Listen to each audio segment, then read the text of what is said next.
je dirais, de formation, hein, c'était l'objectif, hein, sur les fins dernières, sur un sujet qui personnellement ne m'était pas très familier. C'est vrai que je ne l'aborde pas souvent dans mes homélies, ça m'a fait prendre conscience de ça.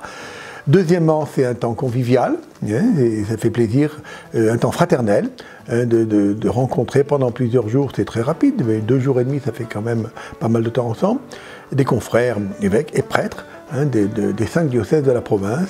Et même si on est très pris par les conférences, le rythme est assez soutenu quand même, hein, 3 conférences le matin, autant que je puisse me souvenir, et 2 l'après-midi, les célébrations diverses. J'ai bien apprécié aussi le côté pédagogique des enseignements. Je trouve que le Père Préau est un bon pédagogue. Hein, c'était bien, c'était clair, on sent le professeur, quoi. Mais avec en même temps, bien sûr, beaucoup de simplicité et de disponibilité pour chacun d'entre nous.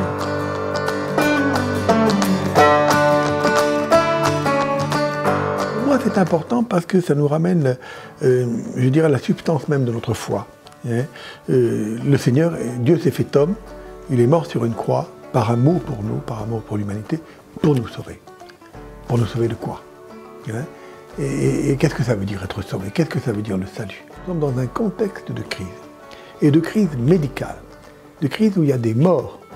Et des crises où, là, il y a, même si la crise est mondiale, puis c'est pour ça que c'est une pandémie, il y a beaucoup d'inégalités dans le traitement de cette crise.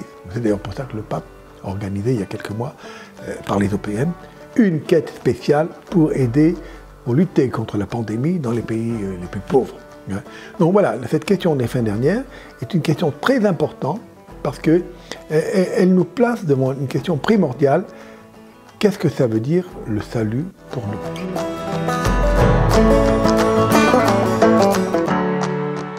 Ce que j'espère en tirer, déjà, c'est que pour les prêtres qui sont venus, d'avoir pris conscience, comme moi je l'ai fait, de l'importance de cette question, pour pouvoir en tirer profit dans les enseignements, les témoignages qu'on a donnés, et surtout les homélies.